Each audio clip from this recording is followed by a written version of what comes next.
Good afternoon, students. Once again, now we are going to continue our chapter in this video. Okay, medieval scholars who visited India. अब हम देखेंगे medieval time में जो भी scholars हुए हैं from other countries जिन्होंने India में विजिट किया था, मतलब वो यहाँ पर ट्रेवल करने के हिसाब से आए थे और यहाँ के बारे में उन्होंने उनको हिस्टोरिकली उन्होंने बहुत कुछ जाना, जोग्राफिकल फीचर्स को यहाँ पे जाना, तो उन्होंने क्या करा, कुछ ना कुछ रिटर्न डॉक्यूमेंट लिखा है।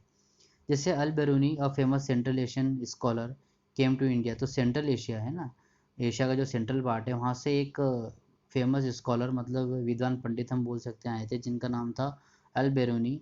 ठीक है, और उन्होंने क्या करा था यहाँ पर आने के बाद, ठीक है, तो उन्होंने संस्कृत को सीखा, संस्कृत लैंग्वेज को उसमें उन्होंने मास्टरी हासिल करी and translated some Sanskrit text into Arabic. और संस्कृत सीखने के बाद यहाँ पर जो संस्कृत के डॉक्यूमेंट्स थे, जिनसे हम बोल सकते हैं वो डॉक्यूमेंट कुछ भी हो सकते हैं, हमारे वेद हो,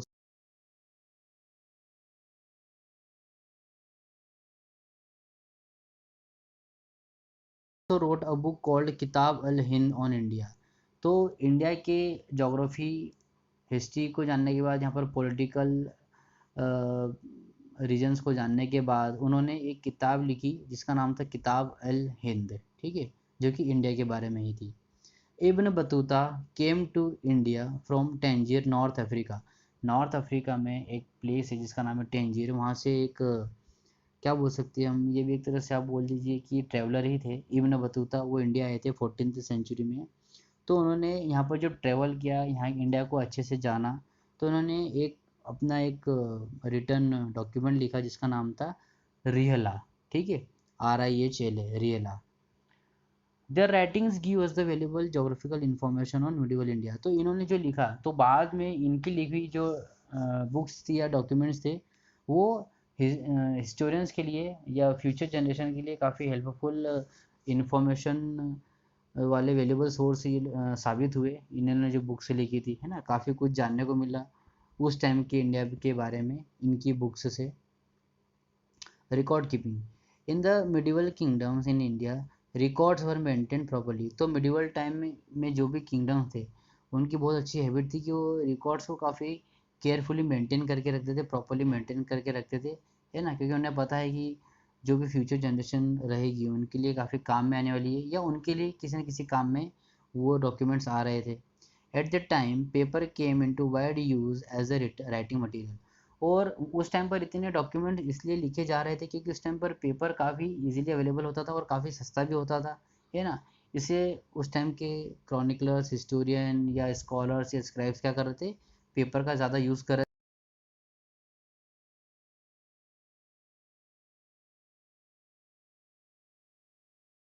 चल रहा था। This documents area now preserved in the archives. ठीक है, a place where historical documents are maintain by the government. तो उस टाइम पर जो भी डॉक्यूमेंट्स आज के टाइम में या आज से 30-40 साल पहले अगर गवर्नमेंट को मिलते हैं, या किसी भी तरह का डॉक्यूमेंट्स जो मिडिवल टाइम का हो या एंशियंट टाइम का हो या किसी भी टाइम का हो, अगर आर्कियोलॉजिकल्स को मिलता है या किसी को भी मिलता है, तो उन्हें आर्काइव्स में रखा जाता है। आर्काइव्स मतलब ये एक ऐसी जगह होती है जहाँ पर हिस्टोरिकल डॉक्यूमेंट्स को रखा जाता है, और ये किसके अंडर में होता है, गवर्नमेंट के अंडर में। तो दिल्ली में एक नेशनल आर्काइव है जहाँ पर बहुत सारे डॉक्यूमेंट्स वगैरह रखे हैं और भी बहुत सारी वहाँ पर चीज़ें हैं जो एंशियंट या मिडिवल टाइम को बिलोंग करती है। अब हिस्टोरियंस जो भी हिस्ट्री लिखते थे ना, तो उसके लिए कुछ सोर्सेज की ज़रूरत पड़ती थी। ऐसा तो है नहीं कि अगर सपोज़ करो मैं हिस्ट्री लिखने बैठूंगा तो ऐसा थोड़ी है कि मुझे अपना पता चल जाएगा कि कौन कौन राजा थे या क्या क्या चीज़ों का यूज़ करते थे। मुझे किसी भी हिस्ट्री को लिखने के लिए मुझे कुछ सोर्सेज की रिक्वायरमेंट होगी, मतलब मुझे स्रोत तो चाहिए ना कि मैं हिस्ट्री लिखूँ तो मैं किस चीज़ को देख के लिखूँ।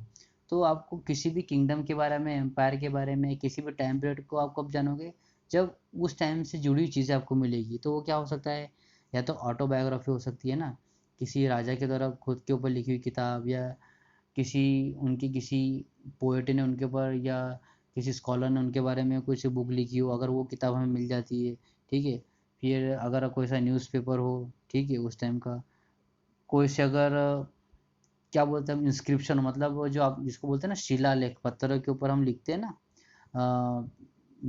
क्या बोल सकते हैं, छेनी और हथौड़े से हम लिखते हैं, है ना, हैमर का यूज़ करके और वो छेनी का यूज़ करके शिलालेखों पे लिखा जाता था, पत्थरों पे लिखा है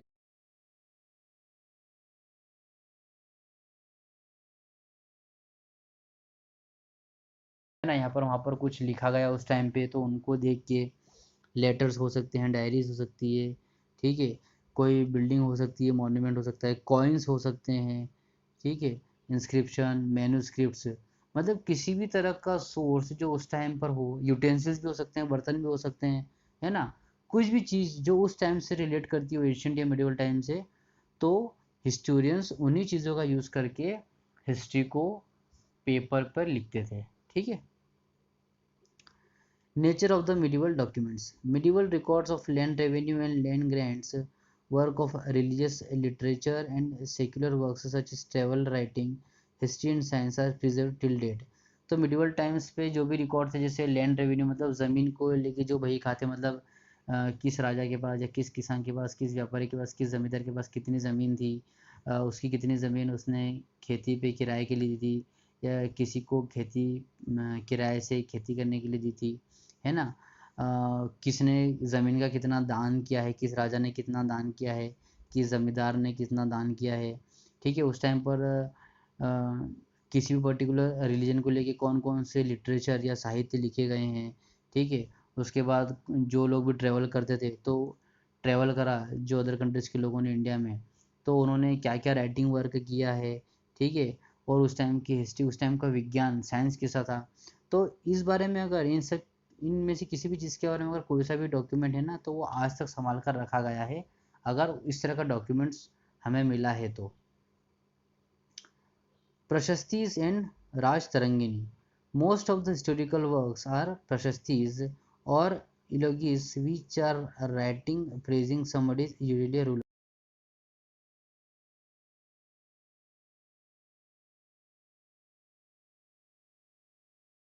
किसी भी राजा के प्रेज मतलब राजा की प्रशंसा के बारे में अगर कोई सी किताब लिखी गई है और वो संस्कृत में होती थी, ठीक है, तो उसे प्रशस्ति कहा जाता था। One exception is Kalhana's Rajtarangini, a history of Kashmir in Sanskrit, verse written in the 12th century. तो काल्हाना एक राइटर थे जिन्होंने एक बुक लिखी थी, ठीक है, संस्कृत में, जिसका नाम था राजतरंगिनी, और बेसिकली ये वहाँ पर जो कश्मीर पे उस टाइम जो भी रूलर थे, है ना, उनके बारे में, और कश्मीर की ब्यूटीफुल, जो कश्मीर की जो सुंदरता थी, ब्यूटीफुलनेस थी, उसके बारे में उन्होंने अपने राजतरंगी नामक बुक में ये सारी चीज़ें लिखी थी 12th सेंचुरी में। As a true historian, Kalhana referred to different original documents, inscription and coins to check the facts. तो एक सच्ची रिटर्न डॉक्यूमेंट्स या एक अच्छा रिटर्न डॉक्यूमेंट लिखने के लिए काल्हा ने किन किन चीज़ों का, किन किन सोर्सेज का यूज़ किया, अगर किसी भी तरह का डॉक्यूमेंट उस टाइम उनको मिला है, या इंस्क्रिप्शन मिले हैं, या कॉइन्स मिले हैं, ठीक है ना, तो इन चीज़ों का यूज़ करके उन्होंने राजतरंगी नाम की एक हिस्टोरिकल बुक या डॉक्यूमेंट लिखा था। Growth of a new languages. Most scholars and officials all over India wrote either in Sanskrit or in Persian. तो जितने भी स्कॉलर्स हुए हैं या ऐसे लोग जो हिस्ट्री लिखने के बारे में जाने जाते थे, या किसी भी तरह का रिटर्न डॉक्यूमेंट लिखने के बारे में जाने जाते थे, तो उन्होंने या तो संस्कृत में डॉक्यूमेंट लिखा है या पर्शियन लैंग्वेज में, ठीक है ना, पर्शियन एक ईरान की लैंग्वेज है पर्शियन, ठीक है, but regional languages came into wide use in regional kingdoms. लेकिन क्या होता था कि ऐसा तो है नहीं कि इंडिया में एक ही तरह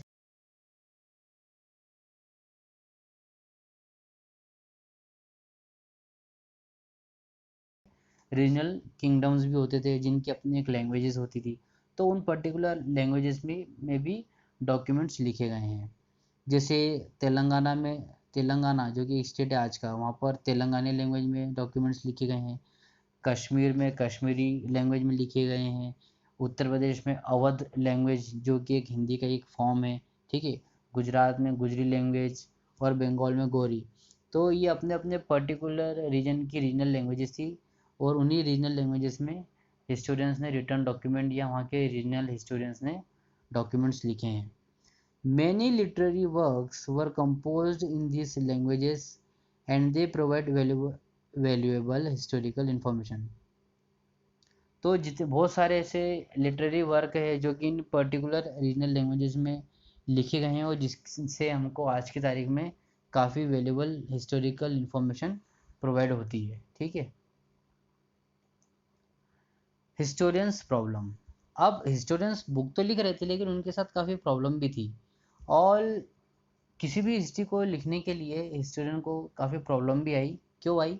all medieval documents were manuscripts, hand written document, as there was no printing press at the time. क्योंकि उस टाइम पर प्रिंटिंग प्रेस नहीं होते थे, मतलब किसी भी तरह को की बुक को छापने के लिए किसी तरह की कोई मशीन नहीं होती थी। इसलिए जितने भी रिटन डॉक्यूमेंट्स जिनको हम मैन्युस्क्रिप्ट बोलते हैं सब हाथों से लिखे गए हैं।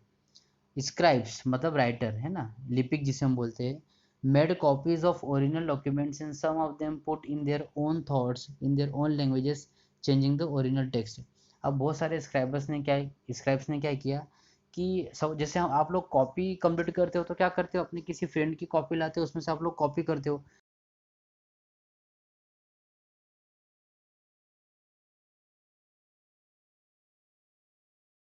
को कॉपी करते थे, मतलब एक तरह से वो नकल कर रहे थे।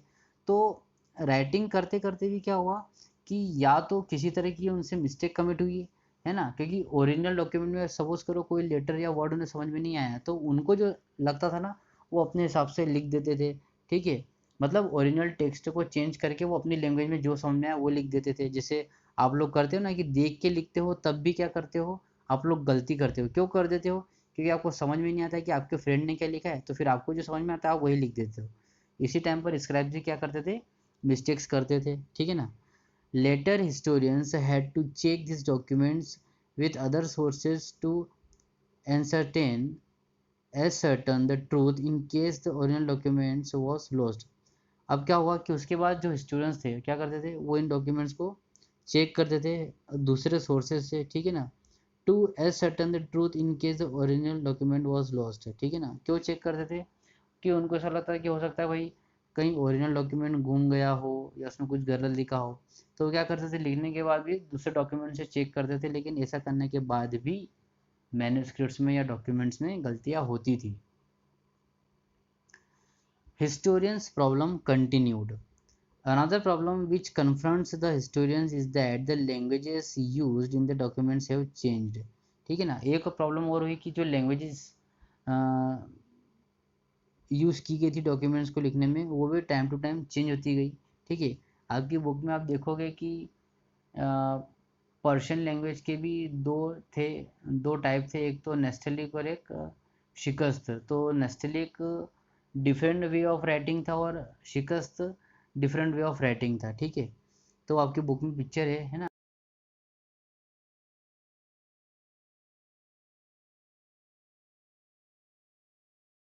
Documents because the handwriting of the scribes are illegible और because script lettering is no longer in use. ठीक है। तो स्टूडेंट्स जो भी थे है ना, जिन्होंने जो कॉपी करते थे या किसी डॉक्यूमेंट्स को लिखते थे, किसी भी डॉक्यूमेंट्स को देख के दूसरा डॉक्यूमेंट अगर वो लिखते थे या कॉपी करते थे है ना, तो उनको पढ़ने में काफ़ी प्रॉब्लम होती थी। क्यों? या तो उनको हैंड राइटिंग समझ में नहीं आती थी है ना किसी भी स्क्राइब की। ठीक है। या फिर क्या होता था कि वो अपने हिसाब से क्या करते थे कि लेटर को अपने हिसाब से लिखते थे, वर्ड्स को अपने हिसाब से लिखते थे है ना। और कभी कभी ऐसा होता था कि वो वर्ड लिख देते थे जो मतलब क्या हो सकता था कि यूज़ में होता ही नहीं था है ना, चलन से बाहर हो जाता था। ठीक है। Historians' problems continued. Here are two examples to show how the usages and expression change with the time। ठीक है। अब देखोगे कि कैसे यूज़ या एक्सप्रेशन चेंज होता गया है ना। जो कोई भी स्टूडेंट जब हिस्ट्री लिखता है तो टाइम के साथ एक्सप्रेशन वगैरह कैसे चेंज होते गए। The term mlechha was used during ancient times for all non-Aryan people including hill and forest dwellers। ठीक है। तो एक म्लेच्छा एक टर्म यूज़ किया गया उन लोगों के लिए जिनको ऐसा माना जाता था कि वो लोग आर्यन नहीं है, मतलब वो नॉन आर्यन है। ठीक है। तो नॉन आर्यन टर्म किन लोगों के लिए यूज़ किया गया? ठीक है। जो पहाड़ों पे या जंगलों में रहते थे। ठीक है। अब आर्यन और नॉन आर्यन क्या होता है? आर्यन बेसिकली ऐसा माना गया है कि जो वाइट पीपल जिन्हें कहा गया है ना, मतलब फॉरेनर जिन्हें हम बोलते हैं, ठीक है, तो ऐसे लोग जो वाइट मतलब कलर में वाइट नहीं,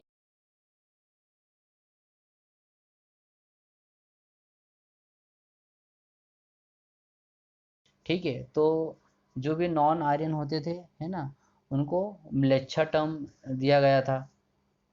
During the early medieval period, the term referred to all foreigners, culturally different people from kings to untouchables, ठीक है ना।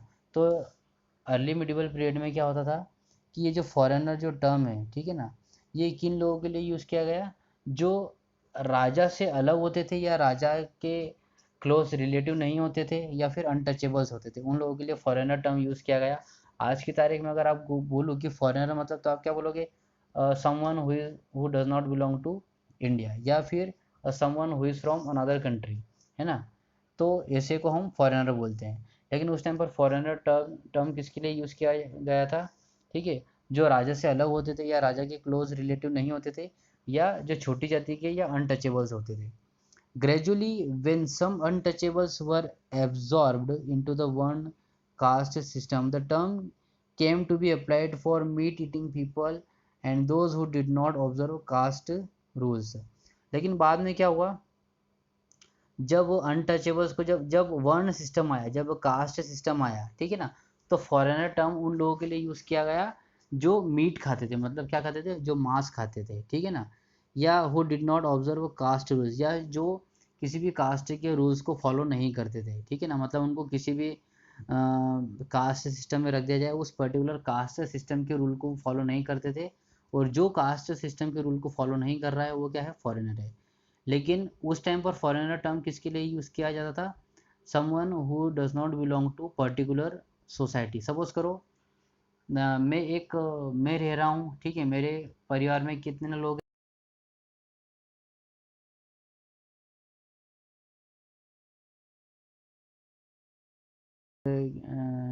मेंबर के ग्रुप में कोई एक 11th पर्सन आता है जो सेम सिटी से हो, लेकिन जिसको मैं नहीं जानता हूँ, तो मेरे लिए वो क्या होगा, फॉरेनर।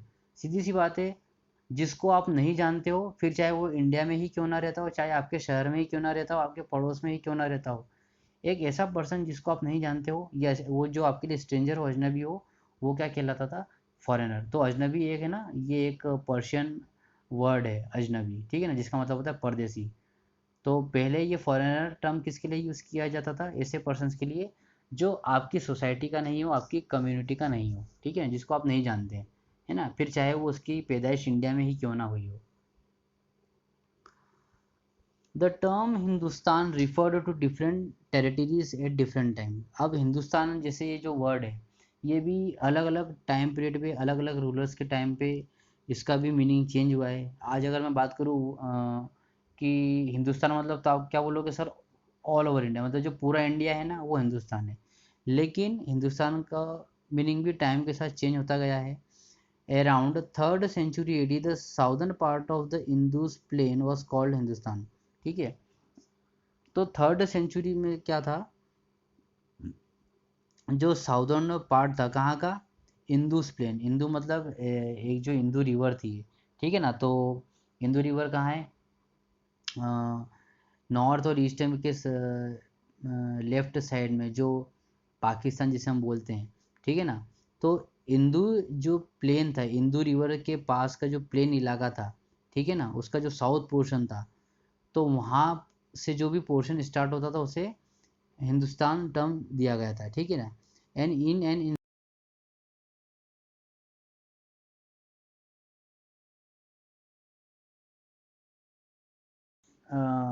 रूलर थे, है ना, जो सासनियंस डायनेस्टी के थे, ठीक है ना, तो वो इस एरिया पर रूल करते थे। In the early medieval period the Arabs referred to the land between the Indus and the Ganga Yamuna doab. अब क्या हुआ कि जो अरब्स थे, अरब्स मतलब, है ना, जो अफ्रीकन कंट्रीज में रहने वाले लोगों को अरब कहा जाता है, तो वहाँ से जो लोग आए थे, तो उन्होंने हिंदुस्तान टर्म किसके लिए दिया, जो इंदु रिवर थी और जो गंगा यमुना जो रिवर थी, उसके बीच का जो भी लैंड एरिया था, है ना, उसको हिंदुस्तान टर्म दिया गया था। And it's people Hindu derived from the word Sindhu और इंदु। और ये जो हिंदू वर्ड आया है ये वही रिवर सिंधु या जिसे हम इंदु भी बोलते हैं, ठीक है, या इसको इंडस भी कहा जाता है। In the later medieval period the whole of India except the extreme south was called Hindustan. बाद में क्या हुआ कि साउथ रीजन को छोड़ के, इंडिया के साउथ दक्षिण भारत को छोड़ के पूरे जो भी था इंडिया, जैसे नॉर्थ पार्ट या ईस्ट पार्ट या वेस्ट पार्ट, इसको हिंदुस्तान माना गया, ठीक है ना, साउथ रीजन को छोड़ के। Today the country India is also called Hindustan. लेकिन अगर आज मैं आज की बात करूँ तो हिंदुस्तान मतलब all over India, from north to south, from east to west. यहाँ से आपको और क्लियर होगा ये देखिए। यहाँ पर क्या है, 13th सेंचुरी में मिनाज सिराज जो कि क्रॉनिकलर थे, उन्होंने हिंदुस्तान टर्म किसके लिए यूज़ किया है, जो पंजाब हरियाणा का जो एरिया था, ठीक है ना, एरियाज ऑफ पंजाब उसको हिंदुस्तान का है, हरियाणा का एरिया है उसको हिंदुस्तान का है, और जो गंगा यमुना के बीच का जो ज़मीन का एरिया था, जो लैंड थी गंगा और यमुना नदी के बीच की जो लैंड थी उसको हिंदुस्तान का है।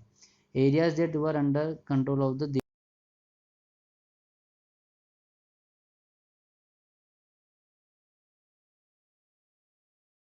चैप्टर नंबर 3 में पढ़ोगे तो दिल्ली सुल्तान्स के अंडर में जितना भी एरिया था उसको मिनाज ए सिराज जो कि एक क्रॉनिकलर थे उन्होंने हिंदुस्तान का है। 14th सेंचुरी में आमिर खुसरो जो कि एक पोएट थे, उन्होंने हिंद टर्म यूज़ किया था इंडिया के लिए, ठीक है, इसका कोई पॉलिटिकल या नेशनल मीनिंग नहीं था, ठीक है। 16th सेंचुरी में बाबर जो कि एक मुगल रूलर थे, इन्होंने इंडिया की ज्योग्राफी को क्या कहा है, हिंदुस्तान का है, मतलब यहाँ पे जो फौना, मतलब यहाँ पर जिस तरह का वेजिटेशन होता है, ठीक है, यहाँ पर यहाँ के लोगों का जिस तरह का कल्चर था, यहाँ पे जो लोग रह रहे थे उनका जो कल्चर था, है ना, यहाँ तो उन लोगों के लिए और यहाँ पर उगने वाले वेजिटेशन के लिए उन्होंने हिंदुस्तान टर्म यूज़ किया था। और अगर मैं बात करूँ आज के लिए तो हिंदुस्तान या इंडिया, है ना, ये एक मॉडर्न नेशन स्टेट है और ये इसका मतलब होता है पूरा इंडिया, ठीक है ना। New social and political groups. During the medieval period, many new social groups emerge. तो मिडिवल टाइम में नए नए क्या हुए, सामाजिक ग्रुप भी बने, है ना, सोशल मतलब अलग अलग उस टाइम पर कम्युनिटीज आई। Some of this groups also became politically powerful. और कुछ सोशल ग्रुप ऐसे थे जो बाद में पॉलिटिकल लेवल पे मतलब राजनीतिक तौर पे काफ़ी मजबूत हो गए, क्योंकि उनके हाथ में एक बहुत बड़ा एरिया था जहाँ पर वो लोग रूल कर रहे थे। Among them were the Rajput from the Rajasthan. तो राजपूत एक काफ़ी इंपॉर्टेंट रूलर थे जिनके पास राजस्थान और उसके आसपास का सराउंडिंग एरिया था, है ना। The Sikh who were a release group of Punjab. Sikh लोगों ने पंजाब के एरिया को कैप्चर किया था, वहाँ पर वो लोग रूल कर रहे थे। The Jats of Haryana. हरियाणा जट लोगों ने हरियाणा पे कैप्चर किया था।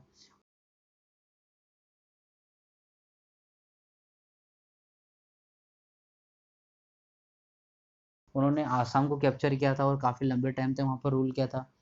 And the Maratha who were warriors of Maharashtra. और महाराष्ट्र में के जो योद्धा थे उनको मराठा कहा गया था। तो उनके अंडर में भी काफ़ी मतलब साउथ इंडिया का काफ़ी बड़ा पोर्शन था। तो ये कुछ सोशल ग्रुप्स थे जो पॉलिटिकली काफ़ी आगे चल के पावरफुल ग्रुप बन गए और उनके अंडर में इंडिया का एक बहुत बड़ा रीजन या एरिया उनके हाथ में आ गया था। अब राजपूत का मतलब क्या होता है, ठीक है, राजपूत का मतलब क्या होता है कि राजपुत्र मतलब सन ऑफ अ रूलर, है ना। वो राजपूत मतलब वो नाम से शो हो रहा है, राजपूत मतलब राजा का पुत्र, सन ऑफ अ रूलर। तो new social groups got absorbed. New social groups were absorbed into the caste system. अब ये नए नए सोशल ग्रुप बने तो लोगों को काम के हिसाब से क्या कर दिया गया, जातियों में कास्ट सिस्टम में बांट दिया गया, ठीक है। For example the Rajput being heroic and noble got Kshatriya warrior status. अब जैसे देखिए जैसे राजपूत थे तो राजपूत क्या होते थे, नीडर होते थे, हेरोइक होते थे, है ना, किसी से डरते नहीं थे, वो इंटेलिजेंट भी होते थे, लड़ना अच्छे से जानते थे, उन्हें योद्धा कहा जाता था, इसलिए उनको क्षत्रिय कैटेगरी में रखा गया। With the expansion of agriculture and trade wealthy land owners and traders acquired higher social status. अब एग्रीकल्चर बढ़ा तो क्या हुआ, व्यापार भी बढ़ा। अब व्यापार और एग्रीकल्चर बढ़ा तो जो बड़े बड़े लैंड ओनर्स थे या जमींदार थे वो काफ़ी अमीर हो गए, ठीक है ना। वो ट्रेडर बहुत बड़े व्यापारी बन गए और उनके हाथ में मतलब काफ़ी सोशली उनका जो स्टेटस था काफ़ी ऊंचा हो गया था, ठीक है। तो उनको भी एक कैटेगरी में रख दिया गया। अभी मैं आपको बताऊंगा चारों कैटेगरी या चारों caste system. Forest dwellers, tribal herders who took to agriculture were absorb into the Shudra caste है। फॉरेस्ट ड्वेलर्स मतलब जो जंगल में रहने वाले जो लोग थे, जो जंगल में ही रहते थे और यहाँ जंगल की चीज़ों से ही क्या करते थे, नेचर को ही सब कुछ मानते थे। और नेचर से जो भी चीज़ दी जाती थी, नेचर जो भी चीज़ उन्हें देता था, उसी को यूटिलाइज करके क्या करते थे, अपना लाइवलीहुड चलाते थे। और जो ट्राइबल्स थे, है ना, जो चीज़ों को इकट्ठा करना जानते थे, उन्होंने एग्रीकल्चर को चूज़ किया। तो वो किस कैटेगरी में आ गए, शूद्र कैटेगरी में, शूद्र कास्ट में आ गए। देखिए यहाँ पर आपको दिख रहा होगा। तो सबसे पहले जो कास्ट सिस्टम या वर्ण सिस्टम में सबसे पहली कैटेगरी थी ब्राह्मण। तो ब्राह्मण में किन लोगों को रखा गया था, प्रीस्ट या एकेडमिक्स, मतलब जो पुजारी होते थे, या एकेडमिक जो टीचर वगैरह होते थे, जिनके पास नॉलेज होता था, उनको ब्राह्मण कैटेगरी में रखा गया। क्षत्रिय मतलब वॉरियर या किंग, राजा या किसी भी योद्धा को जो लड़ना जानता था, जो दूसरों की रक्षा के लिए लड़ता था, उसे क्षत्रिय कैटेगरी में रखा गया। वैश्य कैटेगरी में किसे रखा गया, मर्चेंट्स एंड लैंड ओनर्स, मतलब व्यापारी और बड़े बड़े जमींदारों को वैश्य कैटेगरी में रखा गया। कॉमनर्स मतलब जो किसी के यहाँ छोटा मोटा काम करते थे, या ये जो किसान होते थे, पीजेंट्स या नौकर होते थे, उनको शूद्र कैटेगरी में रखा गया। और लास्ट में था अनटचेबल्स, मतलब छोटी जाति के लोगों को अनटचेबल्स में लगा गया। और उन छोटी जाति में कौन, जो स्ट्रीट स्वीपर होते थे, जो झाड़ू वगैरह लगा के या एक शहर की सफाई का काम करते थे, है ना, या फिर जो जो दूसरे क्लीनर होते थे, जो नालियाँ वगैरह साफ करते थे, है ना, ड्रेनेज वगैरह साफ करते थे। तो ऐसे लोगों को अनटचेबल्स में रखा गया है, ठीक है। इतना देख लिया हमने इस वीडियो में, बाकी हम देखते हैं हमारे थर्ड वीडियो में। Thank you very much.